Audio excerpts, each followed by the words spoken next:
Have you ever woken up with a lingering memory of a show you used to watch religiously, recalling the way the characters laughed, loved, and bantered, only to find yourself struck with the realization that some of those beloved faces have long since departed from this world?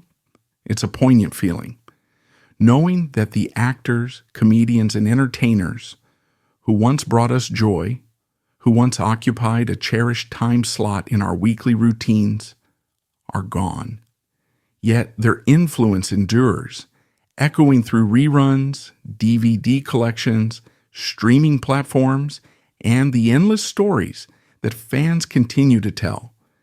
Today we're taking a deeply reflective and somber look back at some of the brightest stars from our favorite sitcoms of the past, particularly the iconic era of the 1990s, who left us far too soon. Their passings came suddenly, sometimes tragically, leaving a void not only in the world of entertainment, but also in the hearts of millions of viewers who grew up with them. These were individuals who could make an entire living room laugh with a raised eyebrow, a witty remark, or a perfectly timed reaction shot. They were part of a television landscape that seemed simpler and warmer, a time before endless online options, when TV schedules were eagerly anticipated and beloved characters felt like close friends or members of our own families. Before we delve into their stories, let's briefly sketch out what's to come so you know exactly why this journey might tug at your heartstrings. In the next few moments, we'll revisit the legendary Phil Hartman, known for his comedic brilliance on Saturday Night Live and the sitcom News Radio, and the shocking circumstances of his tragic end. We'll honor Brittany Murphy, the captivating actress who dazzled us in films like Clueless and 8 Mile, and consider how her sudden passing stunned an entire generation. We'll recall John Ritter, the comedic genius of Three's Company and 8 Simple Rules, whose departure was as sudden as it was heartbreaking. We'll look at Gary Coleman, who as a child star from Different Strokes reached heights of fame that very few child actors ever have, only to face tremendous struggles later in life. We'll revisit Sherman Hemsley, whose portrayal of George Jefferson on All in the Family and The Jeffersons not only broke barriers, but also changed television history forever. We'll remember Bernie Mac, whose unique comedic voice and headlining sitcom touched on the quirks of parenthood and life's everyday absurdities. We'll consider Dana Hill, who found acclaim at a young age but was tragically taken by complications related to her health. We'll honor Della Reese, whose heavenly role on Touched by an Angel brought comfort and hope to millions, and Pat Morita, the beloved Mr. Miyagi, who taught generations that honor and patience could triumph over adversity. We'll reflect on Red Fox, Bill Paxton, Dick Van Patten, Estelle Getty, David Strickland, Mary Tyler Moore, John Spencer, Harry Anderson, Roscoe Lee Brown, Earl Hyman, and Nell Carter. Each left a unique mark on the world of entertainment and enriched our cultural tapestry. Though they are gone, their legacies remain vividly alive in their work, in the laughter and tears they elicited, and in the stories that continue to captivate new audiences. In examining their lives, we won't shy away from the complexities. Many of these talented individuals face personal battles, health struggles, financial woes, mental health issues, or complicated personal relationships. Some soared to unimaginable heights of fame, while others found that the spotlight exposed vulnerabilities and challenges they never anticipated. Yet all of them, in their own way, contributed to shaping the television landscape we know today. They challenged stereotypes, opened doors, redefined genres, and pushed creative boundaries. They also left lessons behind about the fleeting nature of fame, the power of perseverance, and the way one performance, one character, one storyline can forever capture the public's imagination. Let's begin this journey then by recalling Phil Hartman. Born on September the 24th, 1948, in Brantford, Ontario, Canada, Hartman eventually became a renowned Canadian-American actor, comedian, and screenwriter. His comedic genius gained him a coveted spot on Saturday Night Live, SNL, from 1986 to 1994, a period often hailed as one of the show's golden eras. He could impersonate political figures and celebrities with razor-sharp precision, transforming himself seamlessly to make audiences everywhere howl with laughter. Beyond SNL, Hartman became beloved as the voices of Troy McClure and Lionel Hutz on The Simpsons, bringing an extra layer of charm and wit to that groundbreaking animated series. He starred in the sitcom News Radio, where his comedic timing and brilliant character work made him indispensable. Yet behind this booming voice and confident presence, there were personal trials. On May 28, 1998, his life ended tragically when he was shot by his wife, Bryn Hartman, who then took her own life. The world was stunned. Here was a figure who had made us laugh consistently, who had come off as charming, stable, and immensely talented, suddenly ripped away in an incomprehensible act of violence. The shock reverberated not just through the entertainment industry, but through countless living rooms where people had grown accustomed to Phil's warm smile and impeccable comedic timing. This tragedy reminds us that even those who bring so much laughter to our lives can harbor intense private pain and turmoil. The absence of Phil Hartman is still felt today, his voice and humor preserved in reruns of SNL, The Simpsons, and News Radio.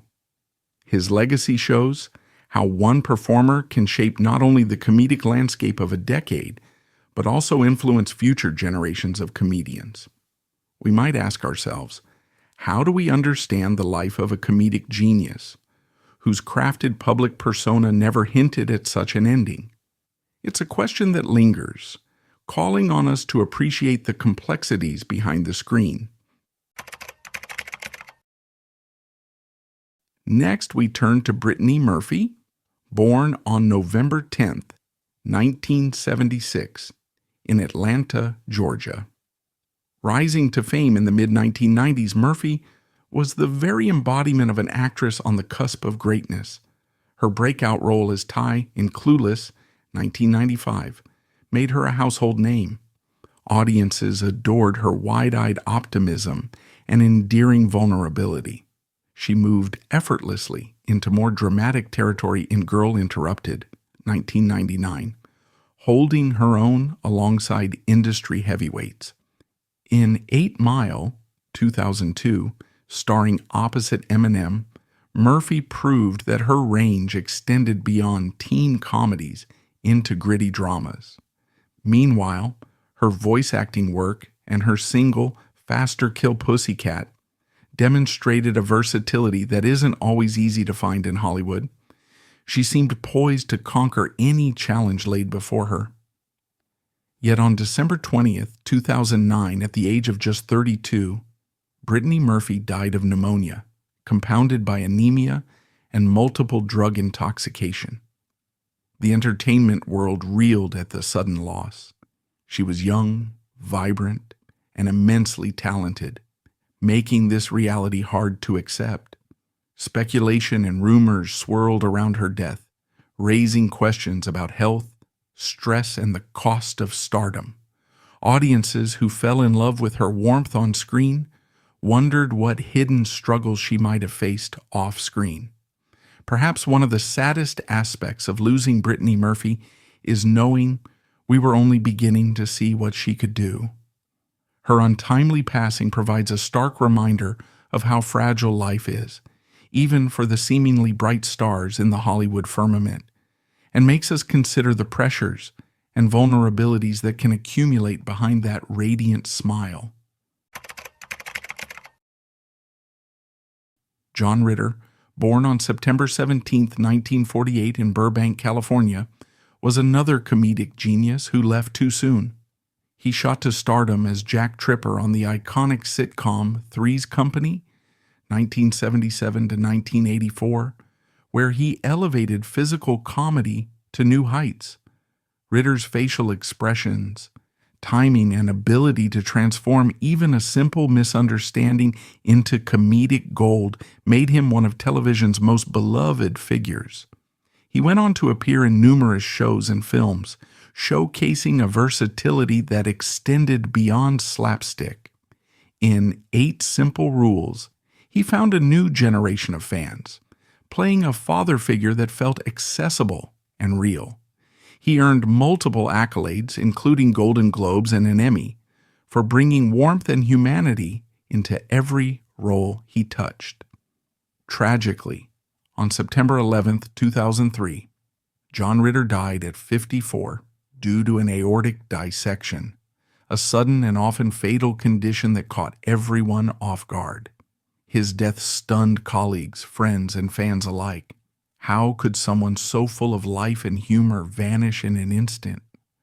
What he left behind is not only a body of work that continues to delight viewers, but also a lesson about cherishing every moment and appreciating the gifts entertainers bring into our lives. He represented a golden age of situational comedy when writers and actors worked hand in hand to create timeless, family-friendly humor that still resonates.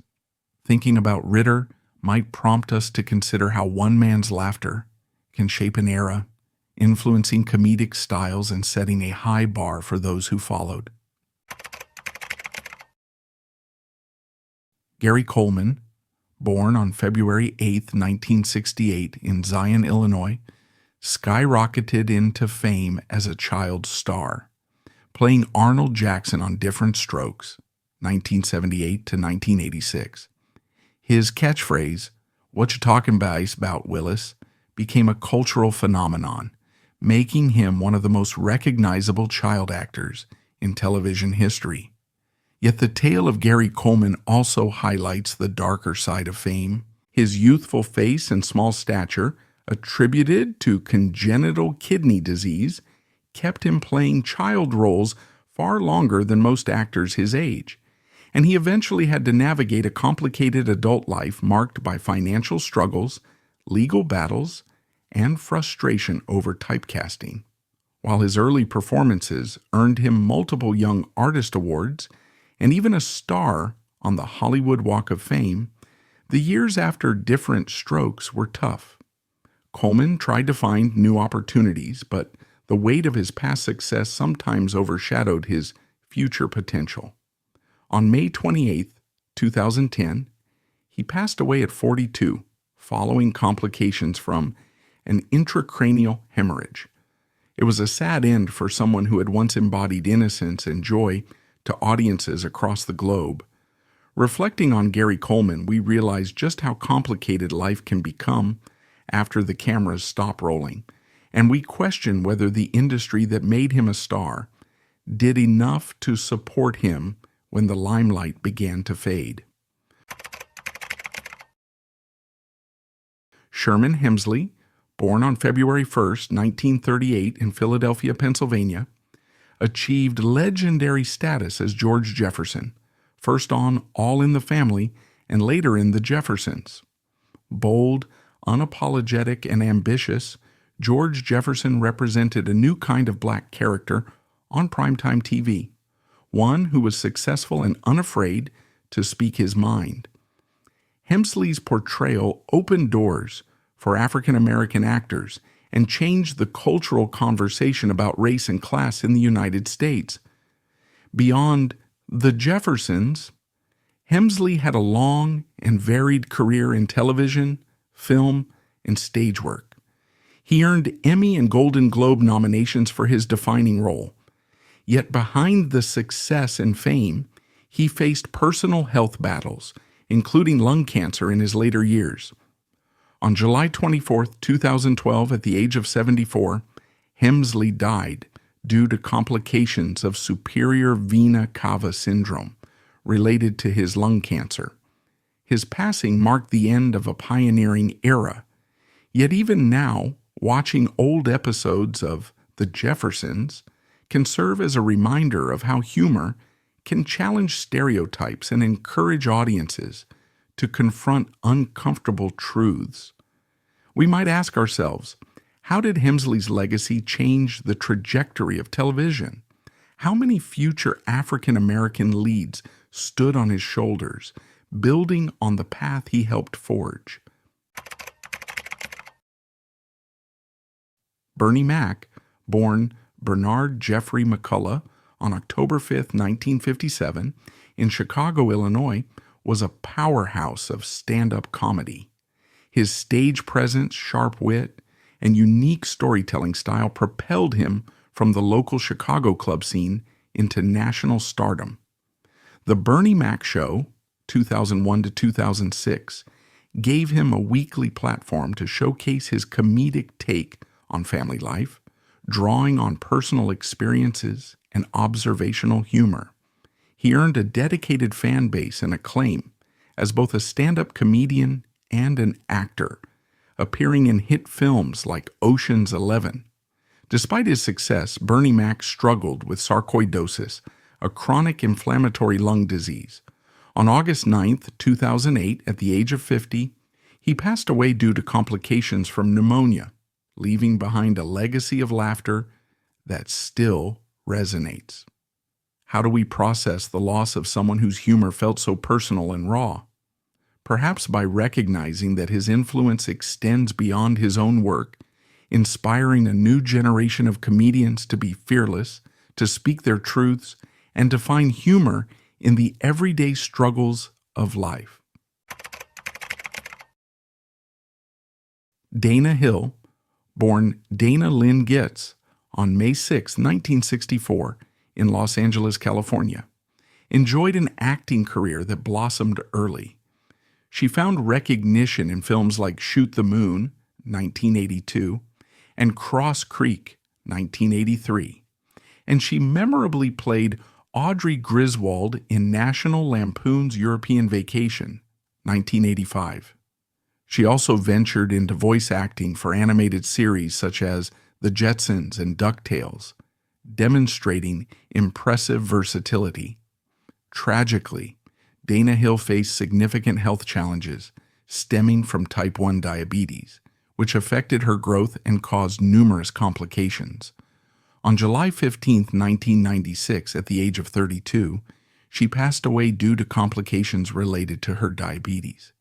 Her death underscores how fragile success can be, and how even promising careers can be upended by circumstances beyond one's control. Thinking about Hill's trajectory might lead us to consider how we, as fans and as an industry, support talent who face health challenges. Is enough being done to help performers maintain their well-being behind the scenes? Della Reese, born Della Reese Patricia Early on July 6, 1931, in Detroit, Michigan, emerged as a sensational jazz and gospel singer long before she became an actress. Known for songs like Don't You Know, her musical talents captivated audiences in the 1950s and beyond.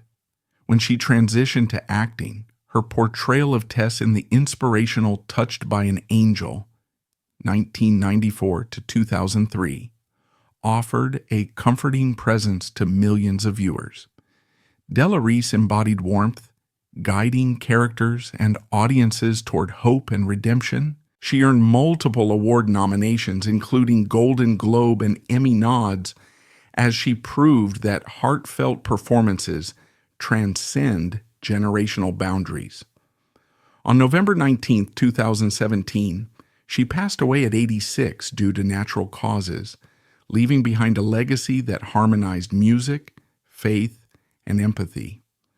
Her life and career remind us that success can wear many hats: singer, actress, minister, and that the greatest roles often involve uplifting others. Maybe her memory prompts us to celebrate performers who heal as well as entertain. Pat Morita, born Noriyuki Pat Morita on June 28, 1932, in Ileton, California, captured global adoration as Mr. Miyagi in the Karate Kid series.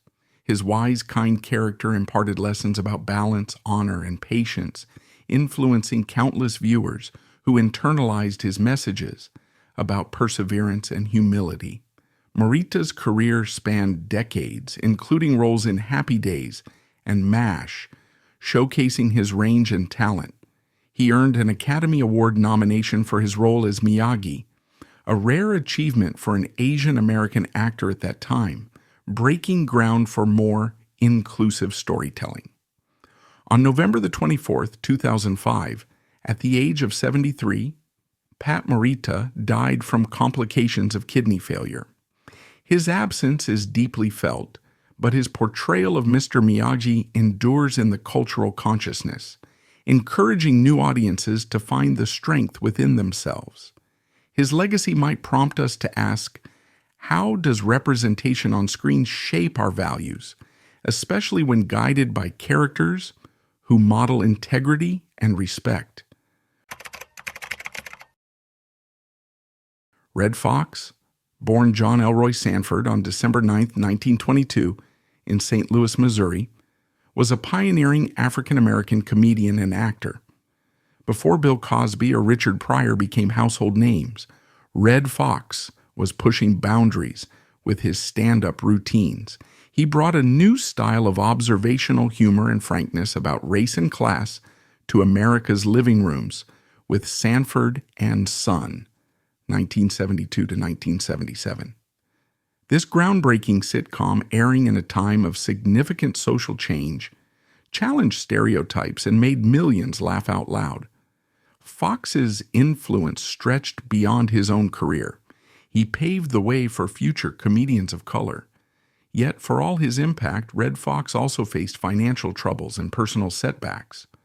On October 11, 1991, at the age of 68, he suffered a fatal heart attack on the set of The Royal Family, shocking everyone who admired him. His departure calls to mind the struggles many performers face and how the burdens of personal life can weigh heavily, even as they continue to make others smile. Perhaps Red Fox's memory invites us to honor those who pioneer new paths, often at great personal cost. Bill Paxton, born William Paxton on May 17, 1955, in Fort Worth, Texas, was an American actor and director celebrated for his versatility. From blockbusters like Aliens, Titanic, and Twister, to the HBO series Big Love and the miniseries Hatfields and McCoys, Paxton brought sincerity and depth to every role. He embraced both leading man parts and quirky supporting characters, exuding a down-to-earth charm that resonated with audiences. Over 4 decades, he collected accolades, including Saturn Award nominations and a Screen Actors Guild Award, proving that he was never content to be one-dimensional. On February 25, 2017, his life ended at 61 due to complications from surgery to repair an aortic aneurysm. Fans and colleagues mourned a gifted performer who seemed to have so much more to offer. Reflecting on Paxton's career, one might wonder how many other unforgettable roles he would have tackled had fate not intervened. His passing reminds us how unpredictable life can be, even for those who seem to be riding a continuous wave of success. Dick Van Patten, born Richard Vincent Van Patten on December 9, 1928, in Kew Gardens, New York, was a familiar and comforting face on American television. Starring as Tom Bradford on 8 is Enough, 1977 to 1981, he played a loving, if sometimes overwhelmed, father of 8 children, a role that brought him into the nation's living rooms and hearts. Van Patten's career began decades before that, in Broadway productions as a child, and continuing through various television and film appearances. He was known not only for his acting talents but also for his philanthropy, particularly in animal welfare. He founded National Guide Dog Month and supported numerous charities aimed at helping animals. On June 23, 2015, he passed away at 86 due to complications from diabetes. His gentle demeanor and body of work remain a testament to a time in television when family sitcoms provided moral lessons and feel-good endings. In remembering Dick Van Patten, we might consider what a stable, familial presence can mean in an entertainment world often filled with flash and controversy. Estelle Getty, born Estelle Scher on July 25, 1923 in New York City, captured hearts as Sophia Petrillo on The Golden Girls, 1985-1992. Feisty, witty, and unfiltered, Sophia's character was a refreshing portrayal of an older woman who refused to be sidelined. Getty's performance earned her an Emmy and etched her name in television history. Although her breakthrough role came relatively late in life, she demonstrated that age was no barrier to making a cultural impact. Beyond The Golden Girls, Getty continued to appear in various TV shows and films, each time bringing a touch of that beloved charm. On July 22, 2008, at age 84, she died after battling Lewy body dementia, a progressive neurological disorder. Her passing meant more than the loss of an actress. It felt like losing a grandmotherly figure who had guided viewers with sarcastic wisdom. Reflecting on Getty's legacy leads us to appreciate that representation of older generations on screen can be just as powerful and comedic as portrayals of the young. David Gordon Strickland, Jr., born on October 14, 1969 in Glen Cove, New York, found fame in the late 1990s as Todd Stites on Suddenly Susan, starring alongside Brooke Shields. Strickland's charm and comic timing hinted that he was on the brink of a successful career. However, the weight of personal struggles, including substance abuse and depression, overshadowed his rising star. On March 22, 1999, at the age of just 29, Strickland died by suicide in a Las Vegas motel room. The suddenness and tragedy of this loss rattled the entertainment industry. It left fans mourning not only the absence of a promising talent, but also the societal tendency to overlook mental health struggles.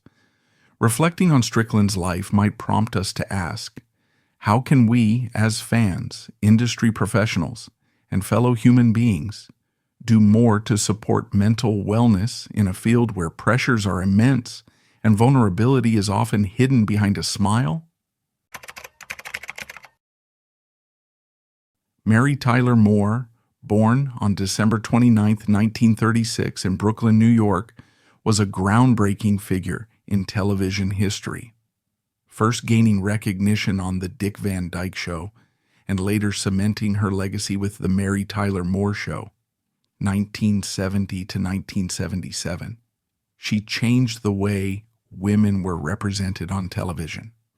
Her portrayal of a single, independent, career-driven woman living on her own terms resonated with a generation of viewers at a time when traditional gender roles were beginning to shift. Mary Tyler Moore's influence stretched beyond acting. She was also a producer and an advocate for diabetes research, having been diagnosed with type 1 diabetes at age 33. Over her 6-decade career, she collected numerous Emmy Awards and critical accolades. On January 25, 2017, she passed away at 80 due to cardiopulmonary arrest caused by pneumonia. Her death marked the end of an era, yet her legacy lives on as a reminder that strong female leads can transform cultural norms and empower viewers. Think about what Mary Tyler Moore accomplished. She opened doors for generations of women in entertainment, proving that female-driven narratives could anchor primetime television. John Spencer, born on December 20th, 1946, in New York City, delivered a performance that stands as a high watermark for political drama fans. As Leo McGarry in The West Wing, 1999 to 2006, Spencer embodied the quiet strength, integrity, and moral complexity of a White House chief of staff, juggling the demands of government with human frailty.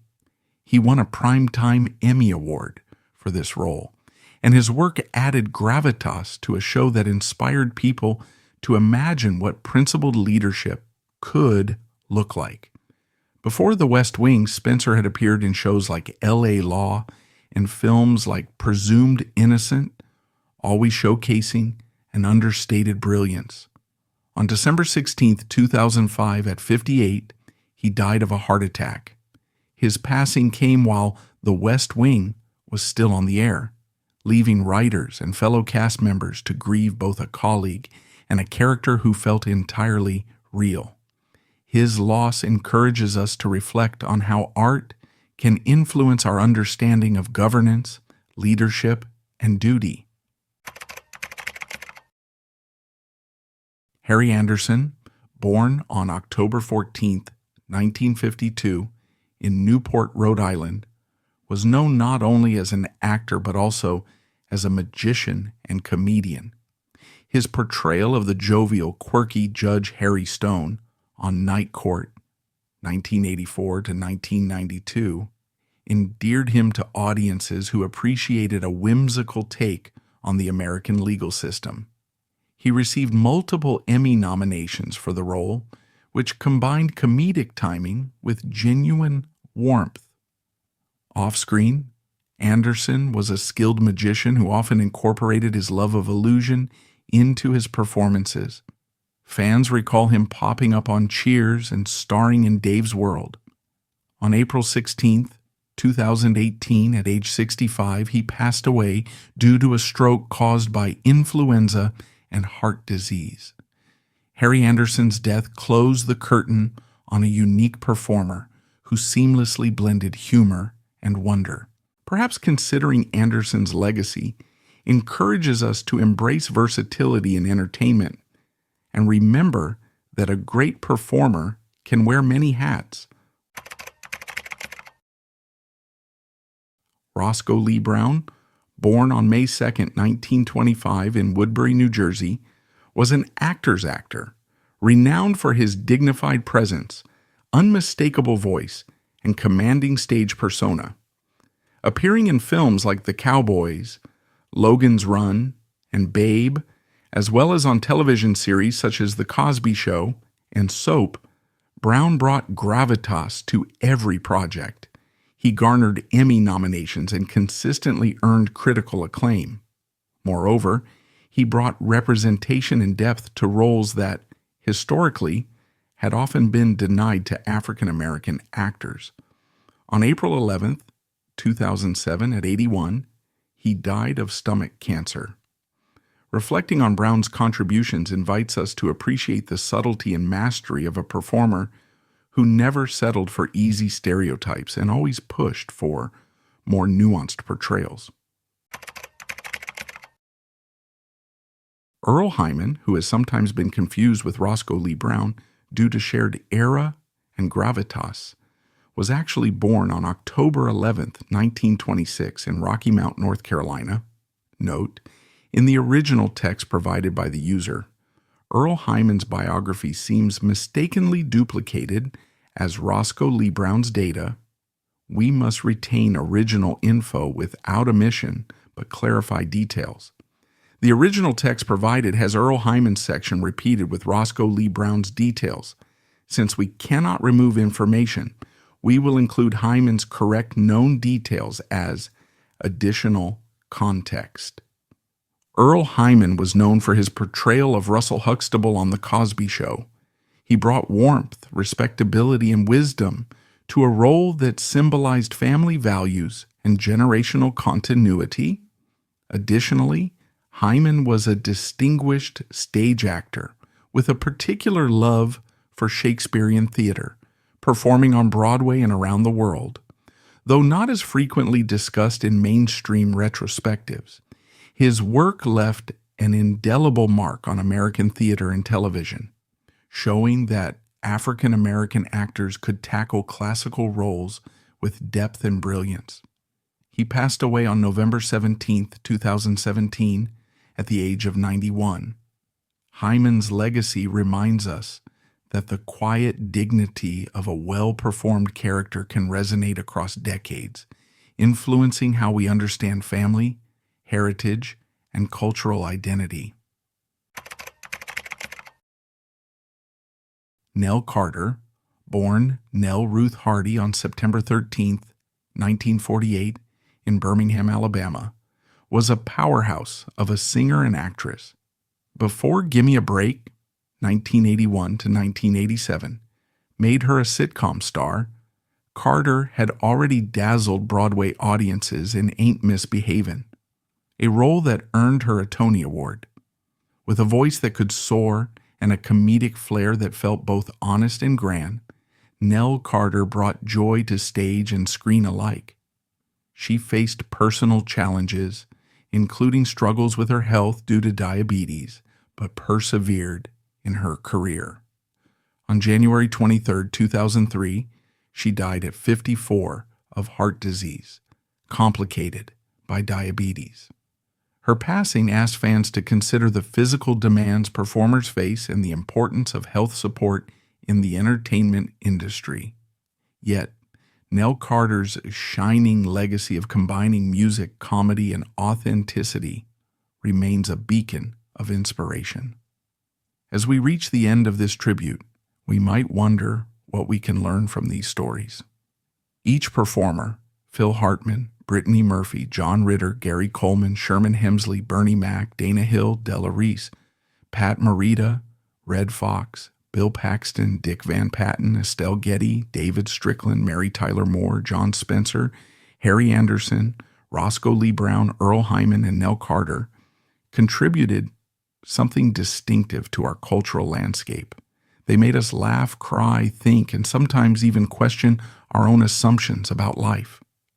They operated in a world filled with pressures, the relentless demands of production schedules, public scrutiny, personal health challenges, and the struggle to maintain relevance in a rapidly changing industry. Many enjoyed enormous success, yet no measure of fame could insulate them from tragedy, health complications, or the complex pressures that come with being in the spotlight. Their stories remind us that television and film are collaborative arts. Their successes emerge not only from personal talent and hard work, but also from the dedication of writers, directors, producers, fellow cast members, and the countless crew behind the scenes. We might consider that the sitcoms they inhabited were cultural products of their time, reflecting and shaping social attitudes, pushing the boundaries of representation, and opening dialogues about race, class, gender, family, and morality. In remembering these performers, we honor not only their individual contributions, but also the eras they defined. We should also reflect on how entertainment has changed over the years. The 90s and surrounding decades were a time of network dominance, fewer television options, and a shared cultural lexicon that revolved around a handful of must-watch shows. The passing of these stars signals the fading of that era, replaced by a new entertainment landscape that is more fragmented, streaming-based, and niche-oriented. Yet the influence of their work persists. Their performances are accessible at the click of a button, allowing new generations to discover their brilliance. The laughter they inspired decades ago can still erupt today, bridging the gap between past and present. Their legacies endure, making us question whether the best performers ever truly leave us. Through their recorded works, they remain very much alive, continuing to shape humor, storytelling, and performance standards. In this reflection, consider what draws us to celebrate these lives. Is it nostalgia for a simpler time or admiration for their achievements? Perhaps it's gratitude for the comfort and entertainment they provided during difficult moments in our personal lives.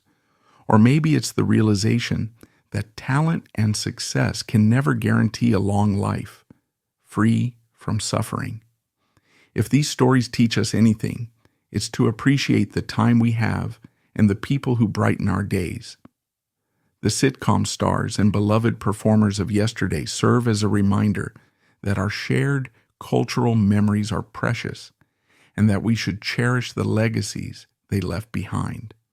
Finally, as we step away from these memorials, let's remember to keep celebrating the work of artists while they are still here with us. Support them, appreciate them, acknowledge their struggles, and understand that what we see on screen is often just the tip of a complex iceberg. For those of us who still find joy in their performances, we have a role to play by keeping their memories alive by watching their shows, sharing their stories with younger audiences, discussing their influence, and understanding that in entertainment, as in life, every brilliant spark eventually dims, but the warmth of their glow endures, passed from one generation of fans to the next. If you found value in this trip down memory lane, if it stirred emotions or sparked new appreciation for these remarkable talents, consider showing your support. Feel free to like this video, subscribe to the channel, and share it with others who might find it meaningful. There are countless stories yet to tell, and every subscription or like helps ensure that we can keep their memories alive. By doing so, you help preserve an archive of cultural history that can teach, inspire, and entertain for years to come. As we bring this tribute to a close, we can look forward with curiosity and respect. The world of entertainment is ever evolving, and countless performers, known and yet to be discovered, will grace our screens. Still, the legacies of these departed stars linger.